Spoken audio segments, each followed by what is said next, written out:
All right, and we're live.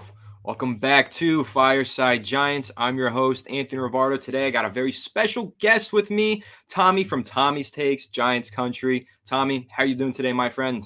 What's up, man? Thank you for having me on, man. Really appreciate it. Super excited for the off season, right? Coming off a big season, a season nobody expected. Got some cap money, got a lot of draft picks. I'm ready to talk some Giants. Yeah, it should be an exciting offseason. You just mentioned it there. Giants have some money to spend. We'll see how much of it they decide to spend. Probably not too much. I think that Joe Shane's going to be careful with his spending, but there's definitely some opportunities to improve this roster. And I think that it's a roster that needs improving. I think that when you look at the season, the Giants made it pretty far, but a lot of that had to do with the 2023 AP NFL Coach of the Year. I give all the credit in the world to Brian Dable for taking this roster as far as he took it, but there's definitely room for improvement. So I guess, Tommy, we'll start it off. Biggest room for improvement, biggest weaknesses on this roster. What's your list? Yeah, so if I'm gonna go to off season goals, honestly, one that's on the top of my list is fix that run defense. Give up 5.2 yards per carry on the ground, 31st in the NFL. 2,451 yards, only five teams worse. Almost 600 yards combined in the two games versus the Eagles, where the starters played. Essentially got ran out of the link in a divisional playoff game. Got to fix that run defense. Whether that's, depth in the interior D line, definitely need a linebacker, run stuffing linebacker. We didn't have the answers last year with Jalen Smith, McFadden. Hopefully McFadden could take a step, but you have to fix that run defense. I put that right on the top of my list. You can't even begin to defend the pass if you're giving up 5.2 yards per carry on the ground. You've seen what Jalen Hurts did with the Eagles. He didn't have to pass it if he didn't want it to. Hand the ball off to Miles Sanders, Boston Scott. It didn't matter. Didn't even have to pass the ball. They did it well. But, I mean, if you're going to give up 600 yards in two games almost to the team you're chasing, and I think the Eagles should be that litmus test. Not only are they the team to chase in the NFC East, they're the team to chase in the NFC. So you got to figure a way to beat this team because they're in a division and because they're one of the best teams in the NFC. So I would put that up there. Obviously, wide receiver / speed. Giants had the slowest weighted 40-time wide receiver group last year. And it's not all about speed, obviously. It's route running, it's route trees, but speed kills. And you see that with Slayton. And if they decide to let Slayton go and Richie James go and Sterling Shepard, that puts wide receiver right up there. That would be my second. And then I would say linebacker, right? You need a linebacker that could cover, obviously, again, go against the run, but you need a linebacker that can cover in space also. Yeah, if I had to rank it, I've flip flopped on this because I've looked at the positional weaknesses. I've been like, you know what, number one, it's got to be receiver, and then I'm like, well, actually, the linebacker position. Then I'm like, no, wait, hold on, what about the interior of the offensive line? It's all three of those just really stand out as like big weaknesses for this team, and it's hard not to fantasize and dream about how far would this team have went if the offensive line was better. Or how far would this team have went if the linebacker core was better and we could stop the run? Or if the wide receiver core was better, or wide receiver core was better. It's just you go down this rabbit hole and you're like, okay, so which one is more important? And it's really tough to rank them. But for me, I think when you look at the impact that the offensive line can have on both Daniel Jones, Saquon Barkley, the wide receivers, and on the play caller, Mike Kafka, for me, I think that's my number one need for the Giants is that interior of the offensive line. Now, don't get me wrong. I love Nick Gates, but I think that he's a backup quality player. Awesome story. Love it. But he's not a starter in the NFL. John Feliciano, he was decent at times, but they got to upgrade. Mark Lewinsky was really bad at times. They need to upgrade. So all three of those positions for me are on the chopping block. And the jury's still out on Evan Neal. Of course, he's young. Let's give him time to develop. But he had a rough rookie season, And so when you look at that offensive line and you think, okay, how can we make this team better in every facet of the offensive game plan? I think that's where you look at it. That offensive line right there is the number one thing to improve upon. Let's say what's up to some people in the chat. Mike, how you doing? Pine Fit, how you doing? Gary, what's up? Chris, Fireplace Gaming, what's going on, guys? Chris said, couldn't agree more. Schmitz first pick. Now, this is a player we just broke down on the channel recently, Tommy. John Michael Schmitz. I don't know if you're familiar with him. Minnesota center. Yeah, I'm a big fan of his. I think that he's like the most sure thing in the draft. He's a monster, man. Monster. Yeah, man. So what are your thoughts on him? If he's there at 25, is that too early? But round two, I have to assume that you're all in on him, right? Yeah, absolutely. Round two. I think the first round is a little bit early, especially with needs at wide receiver and linebacker. I would say you want to go with one of the premium positions at that top pick. So you don't have to address that in free agency and spend a ton of money. Maybe you can grab a center in free agency and spend a little bit less money. But 25, I'm probably going for that premium pick. And we didn't even talk about cornerback, right? Giants ranked tied dead last in interceptions. And we've seen it, just case in point, the first Minnesota matchup, that game's basically over. It's a dropped interception. And that really hurt the defense with the run defense, not being able to pick the ball off. So cornerbacks up there too. Maybe you find a good cornerback high. I would put one of the premium dollar amount positions at that pick. Yeah, cornerback is one that we didn't mention. I look at the cornerback market. There's a name that I tweeted yesterday, and I got a lot of mixed reviews on this tweet, and it's Marcus Peters. So I think that he makes sense for the Giants. He's a veteran corner. He plays on the outside. He's physical. Sounds like he fits into Wink Martindale's defense. Well, duh, he used to play in Wink Martindale's defense, right? So I like him as a target in free agency, but a lot of fans, when I tweeted that, were like, no, are you stupid? Absolutely not. Have you watched him play recently? And I get it. He's coming off of some injuries. He's way too over-aggressive at times, but I think that he makes sense if you can get him for cheap as a CB2 across from Adoree Jackson. So curious to hear your thoughts on that one. Well, that's the key. You just said it right there. You got to get him cheap, right? When we talk about the $50 million in cap space, but you have the two major elephants in the room, right? And Daniel Jones and Saquon Barkley. A lot's going to depend on what we do with them. How much money is going to be left over. Who do the Giants use the tag on? Is the $10 million tag for Barkley too low? Is that an insult, right? I personally think, and I won't get too deep into it, I'll stay on topic, is they want to give Jones a deal, 3 years, and probably tag Barkley. Some people are saying the opposite, but everything that we're talking about now is going to basically be centered around that. Because if you're tying up, just say they tag Jones, right, at $32 million. That's right. That's this year. That's $32 million right off the top. So, maybe you look at somebody like, Jonathan Jones, played 11 games last year, 40 tackles, 3 picks. Played pretty good defense in his spot duty at cornerback. So, you got a Jamal Dean out there who's going to cost a little more, better player from Tampa. There's a lot of options, but all depends what happens with 8 and 26.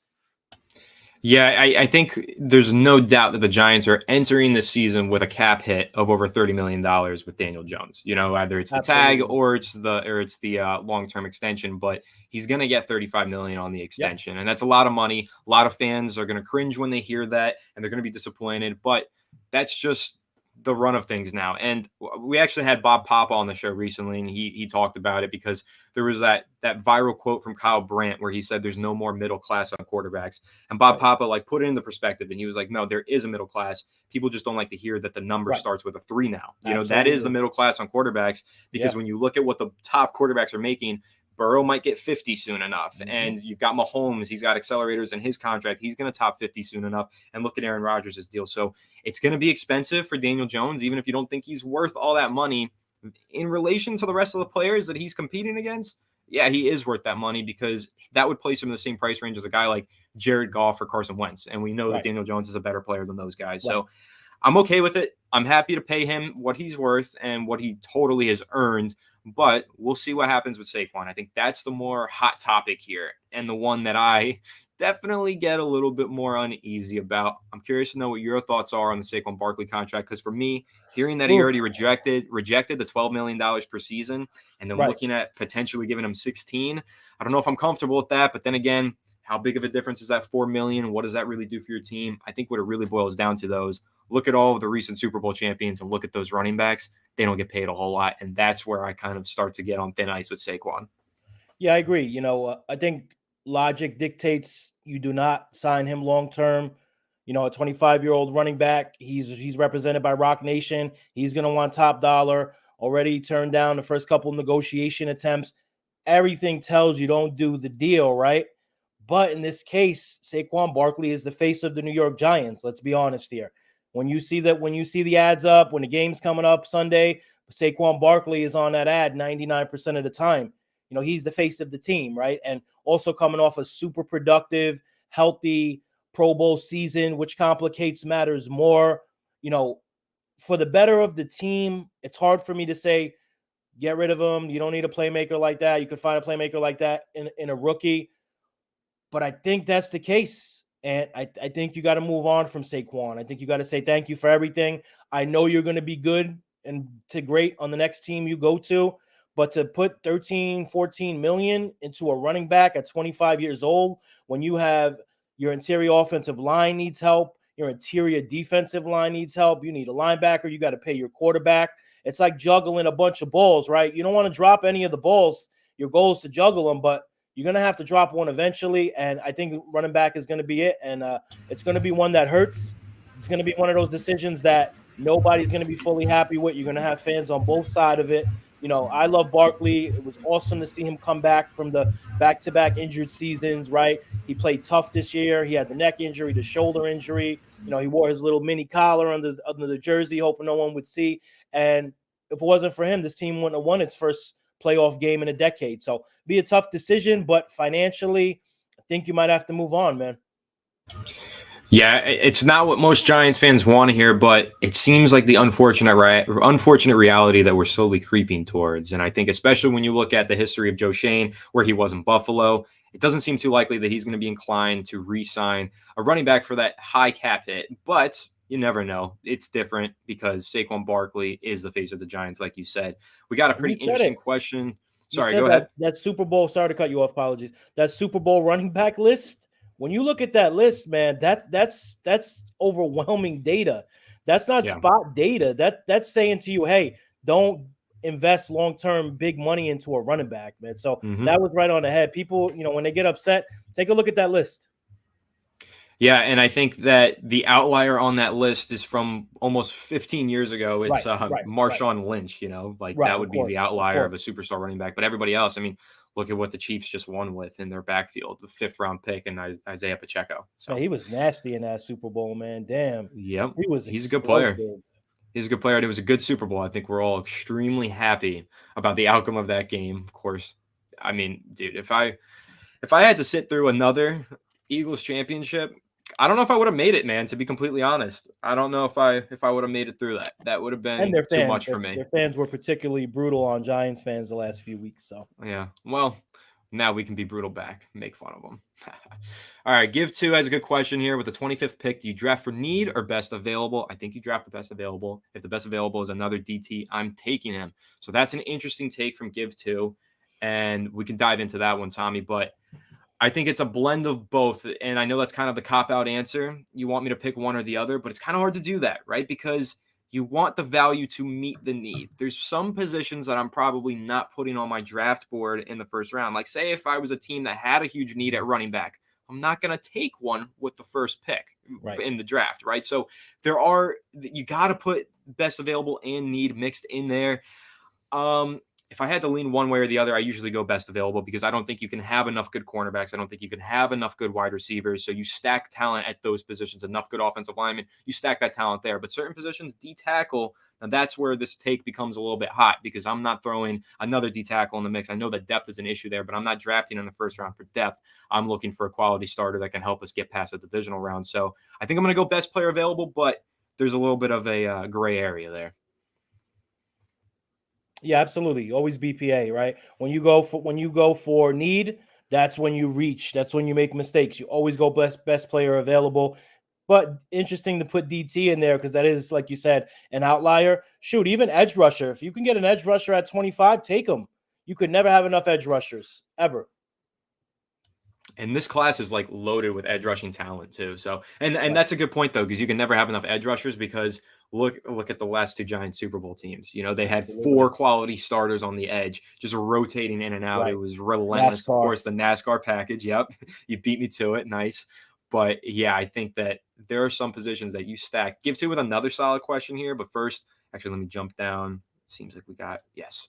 Tuto Azuri, everything blue. This is my guy right here. He jumps into every stream, and he is relentless with the donations. Much appreciated. I love you, my guy. Thank you. He says, massive salutes and respect to Anthony and Tommy from Princeton, Joyzy, and please sleep all stinky boy losers out of fun. Forget about it, okay? I'm going to forget about that because that was tough to read, but makes total sense. All right. Shout out to Toad. Thanks for joining us. Shout out to. There's another good question here though from Give 2. Would you give Jones a Kirk Cousins type deal, 3 years, $90 million? So fully guaranteed is kind of like that's the tough. question mark here. That's tough to really commit to. Kirk got that because he was, a free agent, and that's why he got the full guarantee, because it was a bidding war. The Giants don't need to get into a bidding war with Jones because they can retain him and they don't have to let him hit the open market. They can tag him. So I don't think the fully guaranteed thing is a real possibility, but 3 years is ideal to me. I don't want to do the 5-year contract for Jones because I think there's still something for him to prove there. And I think 5 years is a little bit too much of a commitment. So 3 years for me, 90 million, but not fully guaranteed. I want an out after the second season. What are your thoughts? Yeah, let's be frank, and I've been a Jones supporter. Listen, the guy took a tremendous step last season, career highs in completion percentage, quarterback rating, rushing yards, passing yards, rushing TDs, career low in interceptions, which was always a knock, his turnovers, his fumbles. But I don't think you can just forget the first 3 seasons. I don't. And I'll be the first to tell you, just like John Mara, I echo those sentiments. They did everything to screw this kid up, right? Bottom 5 offensive line every year he's played, bottom 5 wide receiver group, shifting leadership, 3-4 offensive coordinators. But when it comes down to contract negotiations, everything is encapsulated. And I don't think you go guaranteed. Like, I agree with you. You go 3 years, whether that's 100 million, 115 million. I think there should be an out for that 3rd year just in case, because he still has stuff to prove. Let's not sugarcoat it too much. And I'm a big Jones guy.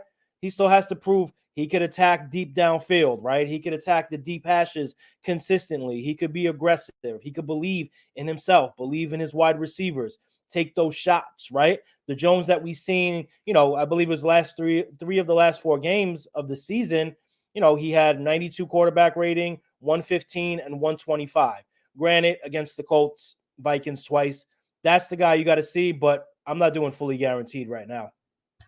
I'm in the same boat as you. You got to have an out somewhere in that contract. You can't guarantee him all that money because I don't think he necessarily guarantees you solid quarterback play. I think that's a thing with Kirk Cousins. A lot of people are like, well, he's not an elite quarterback. Is he worth that money?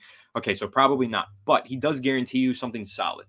There is a certain guarantee to Kirk Cousins' game, Right. and that's he's not going to implode every week. He's not going to be awful. He's going to be decent, but he's also not going to be that guy that carries you to a Super Bowl. But with Jones, not yet is there that guarantee. And I think that's what he's working on adding to his game, is a guarantee that every week he is going to do something to help the team win. And I think that having another year in Mike Kafka's offense, that's the difference. Giving him a wide receiver 1, that's the difference. Improving that offensive line. So he's getting there. He's almost at that point where he's proven he is that franchise quarterback and he's guaranteed it. And I think he has proven enough to bank on him being a franchise quarterback, but to fully guarantee a big lucrative contract, I'm a little iffy on that one. Smooth Criminal said, hey, if you like these guys, hit the like button. Yes, please. Helps the channel out a whole lot. So make sure to hit the likes. Thank you, Smooth Criminal. And while we're on the topic, if you like this hat, guys, let us know in the comment section. A Fireside Giants hat. These are sick. We're going to be giving one away soon. So make sure to follow Fireside Giants on Twitter and follow Fireside Giants on Instagram. Same tag at Fireside Giants, because we're going to be giving one away on each of those platforms very soon. So stay tuned.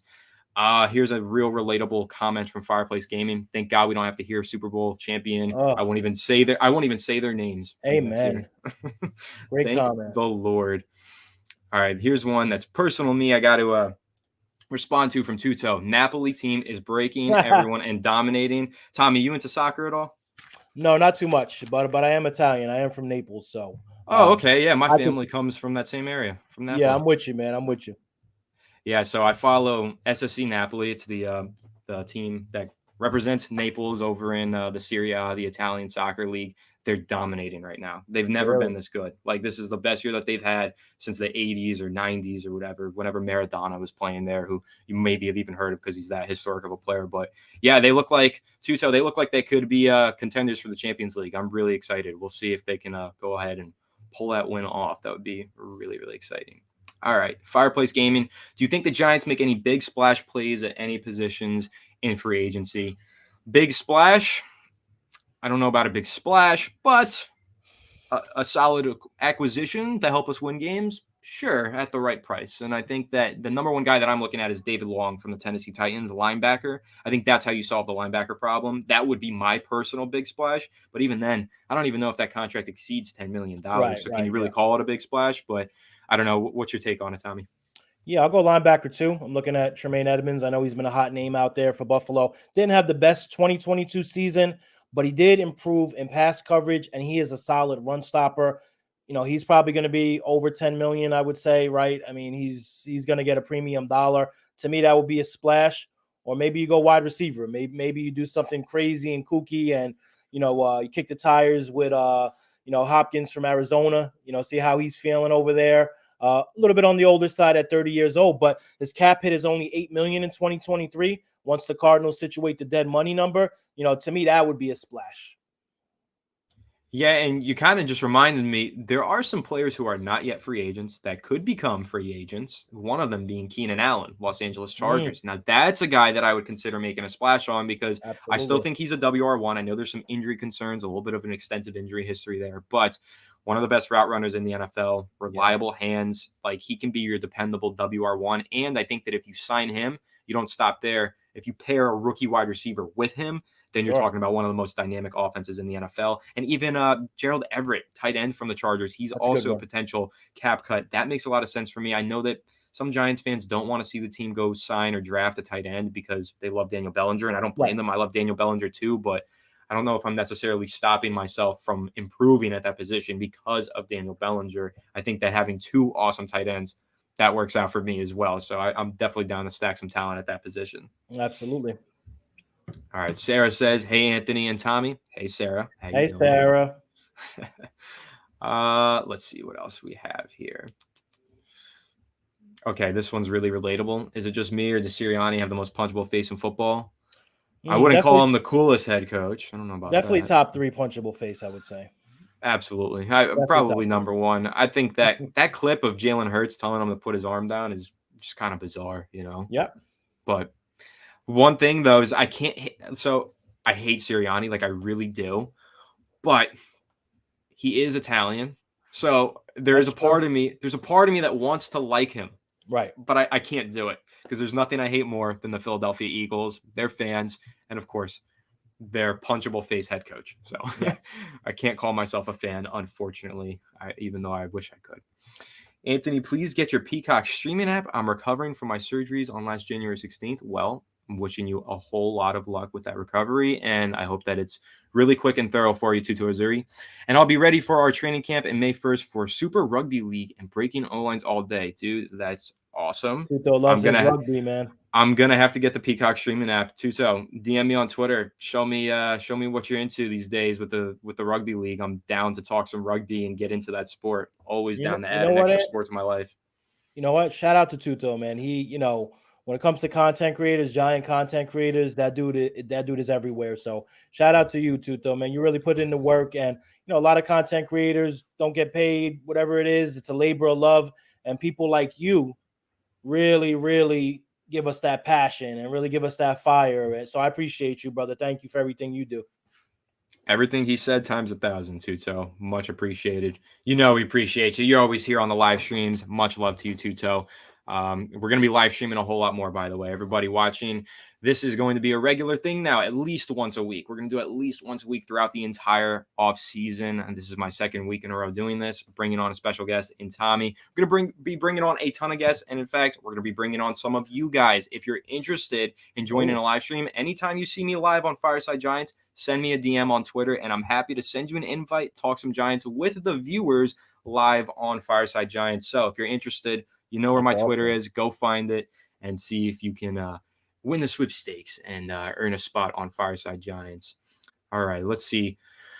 Master Productions has a plan here. His plan is to sign David Long and a depth guard in free agency, maybe a running back to replace Breda or J-Rock with Brightwell. At 25, draft a receiver, Addison and Jiba Johnston, and then second round, hopefully John Michael Schmitz. So the fault in your plan, Master Productions, is that I don't think John Michael Schmitz lasts till pick 57 is what we have, I believe, right? 57. I don't think he falls that far. But I wouldn't rule out the Giants maybe trading up in the second round to the beginning portions of it to land John Michael Schmitz, because I think that he's plug and play day one. He's your starter on your offensive line, and he's better than what you had. He's worth that extra value that you'd give up in the trade, in my opinion. I really like John Michael Schmitz. I think he's a sure thing. There's no doubt he's going to be a solid starter in the NFL. But I also like everything else that you said. Running back depth, that's definitely a need. Depth at guard for sure. David Long, you guys know I love him. And 25, draft a receiver.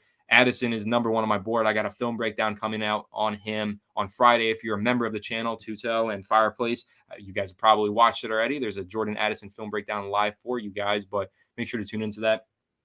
Tommy, who are the receivers at the top of your board for Master Productions plan here? And then what do you think about maybe trading up for John Michael Schmitz? Yeah, so I think going wide receiver at 25 would be smart. I'm not going to sit here and lie. Obviously, it's a premium position, but that stops you from going to pay a wide receiver in free agency, which is even more of a premium, right? As far as receivers, obviously, I don't think Johnson will be there at 25. Jigba, I do think his 2021 season was phenomenal, off the charts. Obviously, last season he had the hamstring injury. I would take him at 25. I think he's the guy to take. He'll be there. I don't think Quentin Johnson will be there. As far as trading, why not, right? You got multiple third-round picks. You got multiple sixth-round picks. You got multiple seventh-round picks. You should have around 11 picks once the comp picks are done. Hell yeah, trade up. If you see a guy you want, go get him. Don't sit on your hands. Don't sit back and wait. This is a big draft for Joe Schoen. For the front office, Brandon Brown, this is a big draft for them. The first draft was kind of an anomaly, right? You got the 2 top 7 picks, right? You got your pick of the litter. And Jury obviously still out on that draft. Really sad injuries piled up on every single player. But hell yeah, man, trade up. If you see somebody you want, go get them. I agree with you completely. I'm in the same boat. But since we're on the topic of the wide receivers in the draft, you mentioned that Johnston probably doesn't last till 25. And we just took a look at him recently on the channel. He's a player I'm a little torn on. I see the potential, but the refinement isn't there. So for the Giants, in my opinion, I don't think he's a fit, because for me, the Giants need a guy who steps in and plays, because I know a lot of fans say we're not a win now team. We're not one player away from the Super Bowl. Okay, so we're not one player away, but we're a few players away, in my opinion. Sure. And I don't think we're that far off. We made it to the divisional round. We competed with the best teams in the NFL on a number of occasions. So I think when you look at it, you need a player who, yes, has potential to be great one day, but also has the ability to step in day one and make somewhat of an impact. And that's why I lean towards Jordan Addison as my WR1 in this draft, because he is refined. He has multiple years of high production at the collegiate level. Great I route love runner. Addison. Excellent route runner. Again, I did that breakdown on him, and I've fallen in love with this prospect. Absolutely. Like, this is the number one player that I want for the Giants. And I would even be willing to say that I'd be happy if they traded up in the first round to make sure that they grab him, because I do think he's that dynamic of a playmaker. But then again, there are some free agents potentially out there. I broke down Brandon Ayuk with Diggy on the channel. He's a player that I could see the Giants trading for. Yep. A lot of options out there. I guess, Tommy, how do you rank some of these guys? What's your main target for the wide receiver position? I mean, listen, if I'm going to rank, I'm going to go T. Higgins number 1. I think he's a budding superstar. You could look at it 2 ways. He benefits from playing with Jamar Chase. Chase gets a lot of double teams, but you could also look at it like he doesn't get the opportunity he should. I think he's a budding superstar. You put him on a team with a Wan'Dale Robinson in the slot, right? Maybe draft a guy like you mentioned earlier, stack that wide receiver core. I would put Higgins up there. I would put Ayuk right behind him. And then you start to get into that kind of gray area of, do you go cheaper, right? Do you go DJ Shark or Paris Campbell, right? Do you try to get some value there, match that with the number 25 pick? I wouldn't go for a Higgins, Ayuk, and take a wide receiver at 25. I don't think that's dispersing your assets properly. If they do it, fine, great, stack it up. But, that's how I would level it out. If you're going free agent high and you're spending that money, need for receiver in the draft gets pushed back a lot further. But if you're going to go for a Campbell, Shark, whoever it might be, it's all on the board. You can still take a receiver at 25, because think about it, Ant. You got Richie James, unrestricted free agent, Sterling Shepard, Darius Slayton, right? I mean, you're basically, I don't know any of those guys are coming back. I don't think Shepard comes back, right? We heard some news today about that. Richie James, possibly. Slayton, I think someone's going to give Slayton a pretty big bag, a bigger bag than the Giants want to. Which is unfortunate, because, he did come into his own somewhat last season, but he came into his own getting paid $900,000. So you got that production at a great cost. Not going to happen next season. And, I think some team's going to come along and get him. So that's how I would kind of tier wide receiver need and how I attack it if I were, Joe Schoen, Brandon Brown. Yeah, I'm in the same boat as you. I think there's plenty of ways to attack this, though. There's like several different ways to bake a cake on this one. I think, however, the Giants want to improve this receiving core, they can do it through the draft. They can do it through a trade. They could probably do it through free agency. It's a little Yep. tougher because there's not a whole lot of talent out there. But again, a guy like Keenan Allen gets cut. He can be your WR1 from Right. day one. But regardless, the fact of the matter is this receiving core is going to look completely different next season. I Absolutely. don't know if Richie James is back. I don't know if Shep is back. I don't know if Darius Slayton is back. And we barely saw any Wan'Dale Robinson last year, and he should be a focal point in the offense this upcoming season. So this is going to And be a totally Hodgins. different offense. And Can't forget Hodgins, about yes, Isaiah, right? can't forget about Isaiah He was Hodgins, dude. awesome, man. The But way that he him just too. burst onto the scene, man, unbelievable. Right, but him too. You don't know how that looks over a full 17 games. So I'm excited to see him, but it's not something you can necessarily bank on. So, but him, Wandale, you go free agent route, expensive, and you draft one in the 5th, 6th round, you're set, man. I think they really need to address that receiver room. Seen it last year multiple times where they just couldn't get the ball downfield, just couldn't do it. It was painful. Yeah, I think yeah. I mean, so with Isaiah Hodgins though, my thing is he was so good in the red zone, and I think that was something that the Giants were really missing was a red zone receiving threat. Yep. But I think they need more of those, and I think Wan'Dale Robinson was supposed to be one of those as well. Right. Like if you look at how the Chiefs scored 2 of those touchdowns in the red zone in this past game, you put the speedy guy in motion, have him run a quick whip route. Kadarius Toney was one of those guys who did it, and then Yep. he catches it and just walks into the end zone. And that's what Wan'Dale Robinson provides your team. And a couple of guys in the comments, Dr. Pancake and Pine Fit, are both saying, don't forget about Colin Johnson. Yes. Don't forget about him. Tallest receiver in the NFL, I think. Huge Yeah, man. wingspan. He was having a Looks, killer camp too before he yep. got the what was it, Achilles? Achilles, I Or think so. ACL? Maybe ACL, one of the two. But yeah, devastating injury because he did look really good in training camp. And even last season, he shined a couple times. Yeah. I was at that game against the Falcons with Alex, the home game where Eli Manning got his jersey retired. That was so much fun, dude. That was an awesome experience. Yeah, But it was a good game. I remember Colin Johnson made like a crazy catch on the right sideline in that game, where it was like a slant route across the middle. But the dude flashed. He's got some potential. So no, you can't forget about Colin Johnson. Unfortunately, I do sometimes forget about him, but he's definitely a player who I'm excited to see what he provides in camp, and if he does end up getting some playing time. Also, I'm gonna go out on a limb here. I don't think Kenny Golladay comes back. Not sure how you feel about that, but I'm gonna go on a limb and say no.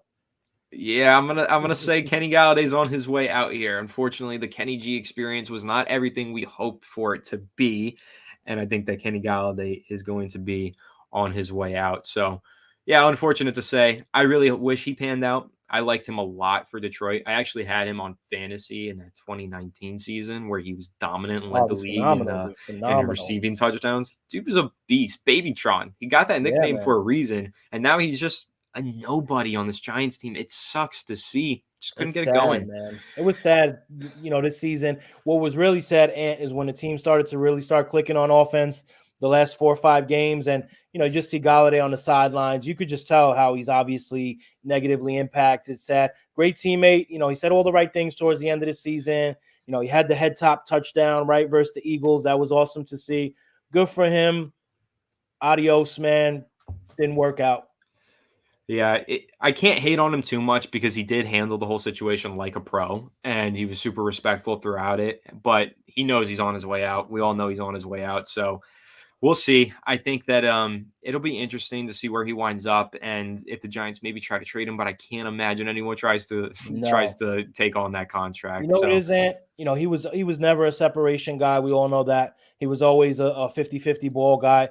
I yep. really do think that hip injury and the corresponding surgery was a lot more serious than him, his camp, and even the Giants let on. I think that robbed him of any little bit of explosiveness, separation he had in Detroit. I mean, you watched him with the Giants. He was like running in quicksand, and it affected him because he started dropping passes too. He was probably saying to himself, holy, I can't get open.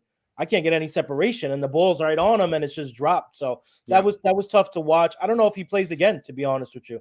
I'm not so sure.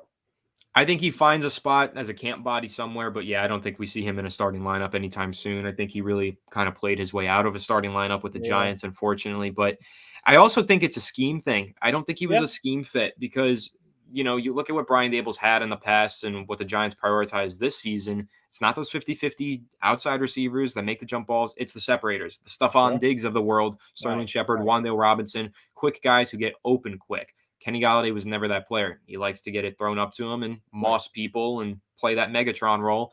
But that's not what Daniel Jones likes to throw to, and that's not what Brian Dable likes to scheme up. And I think that, unfortunately, created a disconnect between Kenny Golladay and the coaching staff.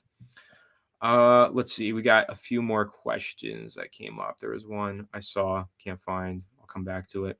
But this one, Fireplace Gaming, what are your thoughts on the draft wide receiver prospect Michael Wilson? I've heard his name a few times now to the Giants. So you're not caught up on your Fireside Giants videos, man, because today we just talked about Michael Wilson, believe it or not. So once this live stream ends, go ahead, check out the channel. We talked about 2 wide receivers in the middle rounds who we really like for the Giants, Michael Wilson being one of them. Andre Yoshivas, I think that's how you say his name. I still am tripping over it, even though I just did a whole episode about him.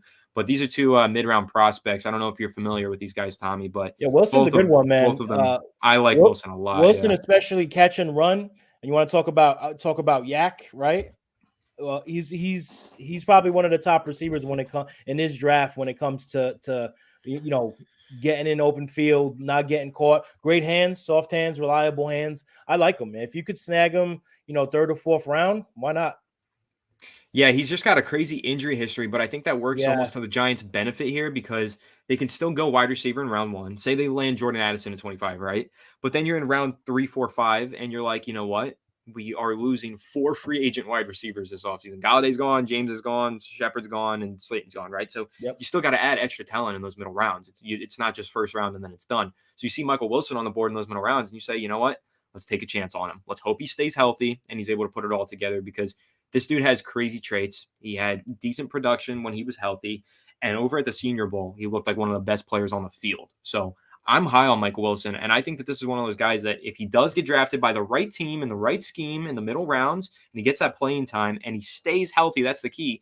This could be like the steal of the draft is how I'm feeling on Michael Wilson. So yeah, Fireplace. Those are my thoughts on Michael Wilson. Heard it here first. He could be, don't quote me on it necessarily, unless I'm right, but he could be the steal of the draft. I really like Michael Wilson. Joey Donnelly, what's up, man?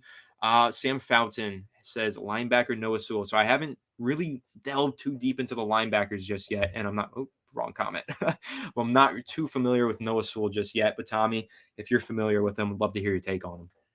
Yeah, so I mean, honestly, I would give him a 2nd or 3rd round grade if it were me. I know some people have him a lot higher, but if you can get him 3rd round, it's a steal. Tough, dependable. Maybe he's not the quickest linebacker, not the fastest. Good tackler, smart, right? Comes from a family of football. Absolutely, man. Like I haven't done a deep dive into him just yet. I'm gonna start getting into that stuff in the next few weeks, but from what I've heard, all positive things. If you can get him 3rd round, that's a steal. You definitely have him in the Giants next season if that's the case. Well, then you heard it here first. All right, I'll throw it right back to you. Yeah, I don't think he'll last to the 3rd round though, but yeah, we'll see though, because linebacker is one of those positions. We'll see players who are like, "Oh, he's a lock for the 1st round," then he just drops. I mean, even Isaiah Simmons was a lock for the top 10, and then he dropped. And then who was the one guy? Kenneth Murray was like a lock to go really high, and then he dropped as well. Linebacker is just one of those positions, man. Players seem to drop there because, and I think a lot of it has to do with positional value, and also it's kind of hard to get like a sure thing at that position. A lot of those guys need to develop for like multiple years, and some of these teams, even like the Giants, they might not consider taking a linebacker necessarily early in this draft because they don't need a guy to develop in the next couple of years. They really need a linebacker to step in and make an impact year 1. So even if you think Noah Sewell is the shit and he's like the hot commodity in this year's draft, he might not be a fit for the Giants simply because they need an instant impact guy, and he might not be that. So that's why I look at free agency. They have some young kids, right, Ant? They have Beavers, McFadden, right? You got some young guys that could, Beavers was having a great camp. Unfortunately, he gets the ACL. Excited to see what he could do, possibly. Who knows? Maybe you get lucky and he steps into that middle linebacker role and he's a beast and he hits the ground running. But I agree. I don't think you need another young guy necessarily. I mean, if you get somebody that you got your eyes on and you're like, this guy's a stud, sure, go ahead. but I think you have to be careful with that mix because you got two young guys already. Let's get, McFadden played significant snaps this season. Wasn't great, right? Graded out very, very low, but you never know when you take that leap from year 1 to year 2 and you just drafted him, right? Mm-hmm. So I agree. Yeah. Yeah, and it ties in because we're talking about, okay, what if they, draft someone and it takes them a year or two to catch on? Well, Yeah. Darian Beavers might be the guy that they already drafted, or Michael McFadden might be the guy that they already drafted, who just needs another season under his belt to catch on. So I think there is some talent on the bottom end of this roster. It's just about developing it. But if there's anything that I trust this coaching staff to do, it's to develop talent. I'm really high on this coaching staff. All Giants fans are so happy that they were able to retain the That's offense awesome. coordinator, Mike Kafka, and Yeah. defense coordinator, Wink That's Martindale. big, dude. That's super exciting. That's clutch, man. That's clutch. That might be bigger than any free agent draft pick. You having Daniel Jones go into his second year in the same offense, get Wink some weapons, right? The defense was still solid. And think about the players you lost on defense. So you essentially lost your cornerback 2 in Aaron Robinson. Some people will say he wasn't cornerback 2. He didn't prove it. Fine, that's fine. But he was cornerback 2 to start the season. You lose Kayvon Thibodeau to start the season for multiple games. Aziz hardly plays, right? Then you lose in the middle of the season, cornerback number 1 in Adoree Jackson, and you lose, your play caller on defense in Xavier McKinney. So I think what Wink Martindale did was fantastic this season. Yeah, they had the run stopping issues, but even with that, right? So you had Nick Williams, you had DJ Davidson early in the season as your primary depth to go along with a Justin Ellis. The run defense wasn't nearly as bad, wasn't good. Not going to sit here and say it was good early in the season, but once you lost those two in Davidson and Williams for that interior D line, it came apart. It really did. I mean, it was so, that's something you got to look at also. Yeah, and I think that ties into a greater conversation about depth in general. The Giants just need to add it at every position. I think, other than maybe quarterback, because they've got Daniel Jones and Tyrod Taylor behind them, but right. you could afford to add some more talent behind Saquon. Definitely in the receiving core, you need more depth. On the offensive line, there's no doubt you need more depth. Right. D-line, linebacker, secondary. The Giants need depth. And so those draft picks are really valuable for them this year, even those late round ones. Like, a lot of Giants fans are probably going to look at those 7th rounders, turn the TV off once you get there. I don't blame you. Right. You don't know any of those guys. Who cares? Absolutely. But they might actually end up playing for the Giants because they need more depth and they need to fill out the bottom half of this roster with Crowder, some of those right? late draft picks. Tay Crowder was Mr. Irrelevant, and he played a ridiculous amount of snaps. Yes, unfortunately. How about yes. Landon Collins? How do you feel about Landon Collins? You think he comes back, or what are you thinking there? I hope so, just because I love Landon Collins. So I have like a personal love for Landon Collins. I know most Giants fans do because he was so good for them in 2016. But it was a little bit different for me because he was a 2015 draft pick, I believe, right? And so that year, I wasn't really into, I wasn't doing content creation. I wasn't really into the draft like that, but I was pretty young. I mean, young kid, but I was looking at the draft and I was like, there's this guy out of Alabama. I was tweeting about it and I was like, I want Landon Collins. And I had an uncle who's like super into the Giants. And I'm like, dude, I want them to draft this player so badly, so badly, so badly. Round 1, they have to do it. And it was Landon Collins. I was obsessed with him. And then they didn't draft him in round 1. I was like, damn it. And then I woke up the next day and the Giants made a trade to get up to the first pick. And I was like, oh my God, it's happening. And then it happened and it was Landon Collins. And I lost my mind. It was like one of the most exciting draft day experiences for me. So I love Landon Collins. I hope he stays with the team. So I think he's, an amazing superstar player. No, not anymore. It's unfortunate to say, but he's not. But I think that he provides some quality depth to the team. Since we were just talking about it, Absolutely. I want them to bring him back. He's solid depth. But what's your opinion on Landon Collins? Yeah, I agree. I mean, he had a 77 PFF grade. I know some people don't care for PFF grades, but it does give you a ballpark, number. 77 PFF grade. I think he adjusted to his new role very well. I really do. You could see he could cover tight ends, right? He was one of the few people on the Giants that covered TJ Hawkinson a couple times and made a couple of pass deflections. I think he has a spot on his team. Leadership, not going to pay him a lot of money. He's experienced. He showed in his new role he could adapt, he could adjust. Would have liked to see him a little bit more the last couple of games, especially the divisional playoff game. I think he should come back, even if it's just for leadership role. He's not an old player, and he's not going to cost you a ton of money. Why not? I'm in the same boat, man. Totally agree. And yeah, leadership is a big part of that. Landon Collins, we know he's a great leader. He was an awesome leader for the Giants in 16. So yeah, I want to bring him back, and it'll give me a reason to pull my Collins jersey out of storage and throw that one back That's an on awesome one more story, man. I time. love hearing stories like that. It's awesome. I have a few of those, man. I have another one. This one was interesting, and it didn't pan out the same way as Landon Collins. He ended up being a superstar. I was right about him. There was one that I was wrong about, but it was still an exciting draft day story, and it was Matt Parrott. So I did a mock draft Really? Get out the of here. morning of that draft.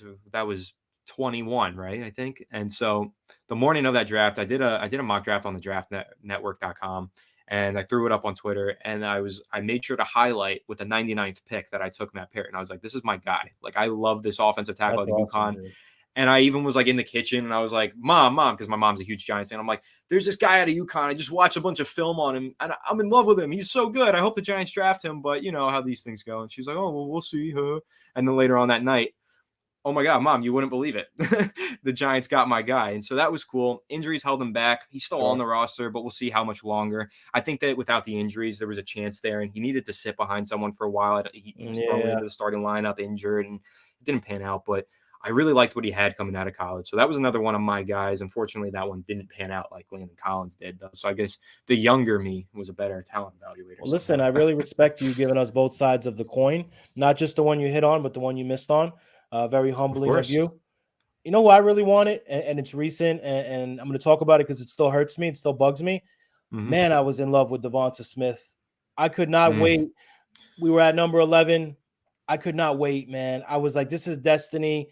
Alabama, right to the New York Giants. Him and Jones are going to grow together for the future. And the Philadelphia Eagles, man. And I swear to you, as soon as it was announced, Philadelphia Eagles have traded up, I knew. I was sitting with my son, Brandon. I was sitting with him. I said, they're going to take him.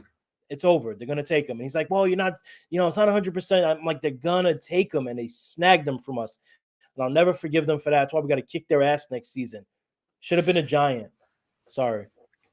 Totally fine. But listen, there's a player. My pro comparison for this player is Devonta Smith. It's Jordan Addison. The Giants could right their wrongs with Jordan Addison because, the Devonta Smith draft situation, Fireplace just said, gives him nightmares and backstabbing involved. Absolutely. Like, that one was so painful considering it was two divisional teams. And Dave Gettleman just like broadcasting who he wants every single draft. Like, yes. Yeah, that was Pettit, like the main problem. Yeah, whoever it was, glad they're gone because Saquon Barkley, we all saw from a mile away. Devonta Smith, we saw from a mile away. Daniel Jones, same thing. Yeah. Full bloom love. Yep, full bloom love. But, at least he's gone. Joe Shane is a little bit more secretive, it seems. I mean, no one saw the Kayvon Thibodeau pick coming. Everyone thought that the Giants weren't taking Kayvon Thibodeau. You took the words right out of my mouth. Look at Thibodeau. Nobody thought the Giants were going to take him. People were saying he was off the board, their boards, right? Character issues, boom. And that's how it should be.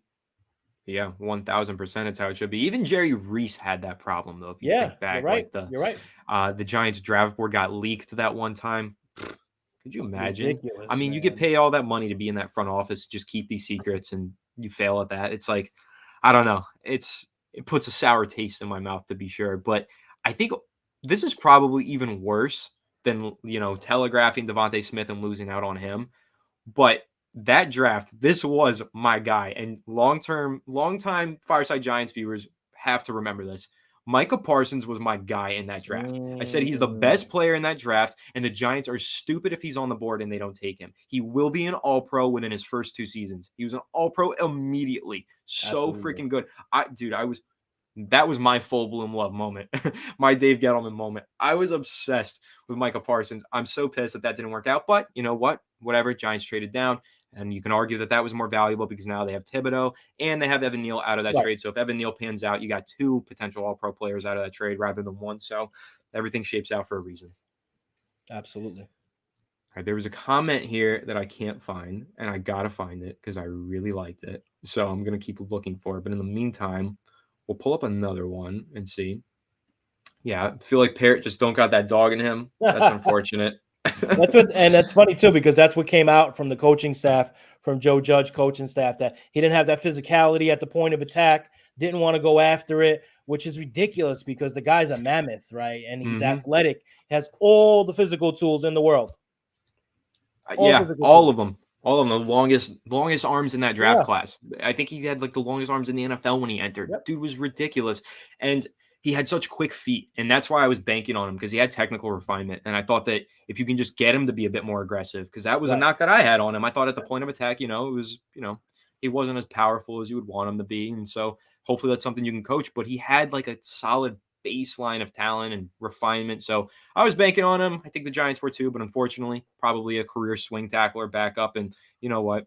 There's worse things to be doing for a career than a backup offensive tackle in the NFL. Absolutely. So shout out to him. Okay, this was the comment that I was looking for. How do you feel about moving Flott to the outside and Robinson the slot cornerback? So this is something that we talked about last offseason, actually, on Fireside Giants. And we actually had someone I know you're familiar with, Tommy, on the channel. And she gave us great insight on this. Patricia Traina gave us really good insight. Shout out Joined us. Patricia Traina. Yeah, Also, quick plug. We got to get a quick plug. My show, Tommy's Takes. I got a show on Giants Country YouTube. Thanks to Patricia Traina. She's phenomenal. It's called Tommy's Takes. If you haven't checked it out, please do like, subscribe. Me and Anna are going to be working together more in the future. Yes, Patricia Traina, massive shout out. Go ahead. Yes, massive shout out. Love her. And shout out to Tommy's Takes. Everyone, the link to the channel is in the description. Make sure you go sub to Tommy's Takes. Make sure to throw that in there before we started. So yeah, everyone go subscribe. But Patricia Traina gave us some really good insight on what she thought the Giants were doing last offseason with Aaron Robinson. And she believed that they were actually trying to move him into that Jabril Peppers role. And I thought that was so interesting because he was a slot cornerback coming out. Giants, all fans were saying that's a slot cornerback. That's going to be the Giants slot cornerback going forward. But she said it actually looks like what she's seen from the coaching staff from camp. She gave some good insight. I think it was last summer.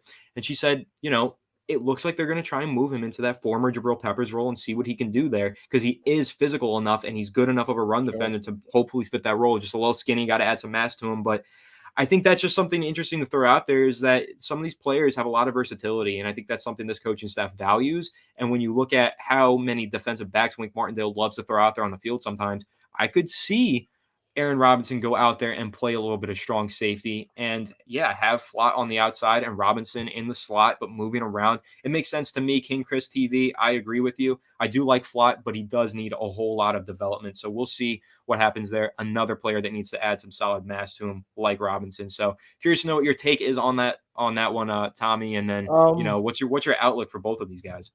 Yeah, so as far as Robinson, obviously worried a little bit. He had the appendectomy, then he had the really brutal knee injury, hasn't played a lot in his young career. I think, if they want to use him in that kind of rover role, fine. That's fine. Wherever you're going to put him, he needs to stay healthy, solidify it. I have no problem putting him in that role. As far as Flott moving to the outside, that worries me a little bit just because he's frail and he's small. And if you're putting him on the outside with an A.J. Brown, can he stick with him? Of course he could stick with him. But if they got a jump ball and it's that body on body type of thing, he's not winning that. And that's where actually it's a good point, because even if he's in the slot, he needs to bulk up. He needs to put some bulk on that body. But I am actually excited for Flott. I thought he played well down the stretch. He had the huge play in the wild card game, the deflection on third down. But I leave him in the slot for now. If he does bulk up, hey, maybe you do make that switch. Maybe he's talented enough and he bulks up and gets there. Robinson, I'm actually a little more unsure about, believe it or not, even though he's the longer tenured of the two. I just need to see more from him. Move him where you want, but let's get him solidified, keep him healthy, and show what he could do wherever he's at.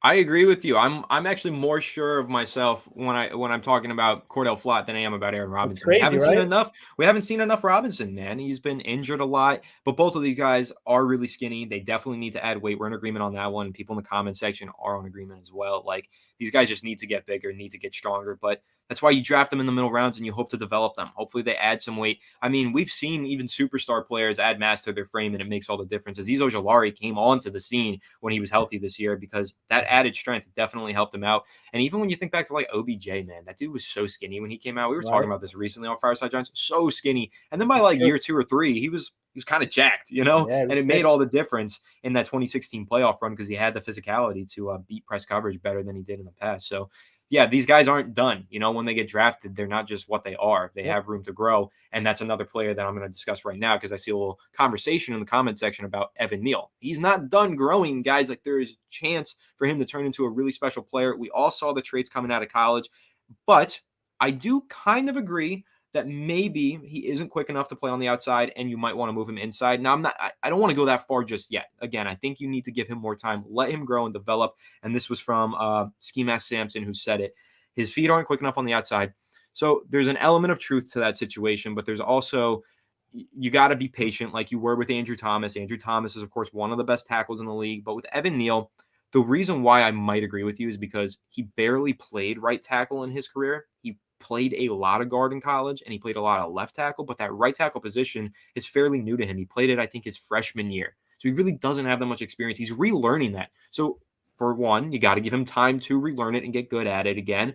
But then also, it's nice to know that you have that cushion to fall on where you can throw him back at guard where he's played in college and was pretty solid. So I don't know what your thoughts are on that, Tommy. I'm sure, give Neal some time, but it's I like to think of it as there's a backup plan in place for Evan Neal if he fails at the tackle spot. Yeah. Look, let's be honest. I'm going to be blunt here. He was brutal. He was brutal. And a lot of fans protect him, saying he's a rookie, which absolutely is true. Thomas struggled, though you did see Thomas come on in his rookie year towards the end of the season. But Neal was as bad as it gets. And I think, and it comes down to, if he's out there at right tackle, how much is he hurting this game plan? How much is he hurting the offense? Can you stroll him out there again next season at right tackle? And I was just looking at a number, 94.1 pass blocking efficiency rating, which was dead last out of 10 NFL rookies last season. This is the number 7 pick overall. So this is what I'm doing. I'm rolling him out there, fix his technique, doesn't have quick feet, causes his technique to get out of whack. He gets head over feet, sloppy, right? He gets totally destroyed by speed rushers. I mean, I have nightmares of seeing him going against Hassan Reddick. If he comes out 4 or 5 games and it's still just as bad, maybe you slide him over to right guard and you see what he has. Maybe he's a monster there. And don't let pride get in the way. That's important. Don't let the pride of, probably wouldn't have taken a guard at number 7. Let's leave him at right tackle. If you feel like he just can't make those adjustments, he just doesn't have the natural ability, his feet are just not going to do, put him at right guard. Maybe that fills a hole there. And yeah, you got to look for a right tackle, but dude, you can't have him out there like that again next season. He was just getting beat like a drum. It was brutal. It wasn't, and it looked like it was beyond rookie struggles. I'll say this, the one thing that was disappointing is I really felt like he started to come on a little bit leading into the Jacksonville game before he got hurt. I really thought he started to get comfortable. His feet looked a little better. He didn't have the bad balance. He wasn't head over feet. And then once he came back from that injury, if you look at his splits, Anthony, from before injury to after injury, both are not great, but after is just disastrous. Yeah.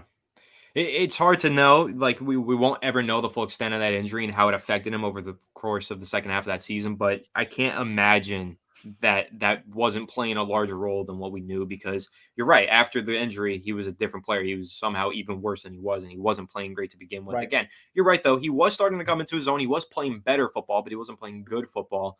But towards that second half of the year, yeah, that injury had to have had a greater impact than what meets the eye. And so it'll be curious. I'm curious to see how short of a leash he has going into the 2023 season, because he's going to start out as the starting right tackle.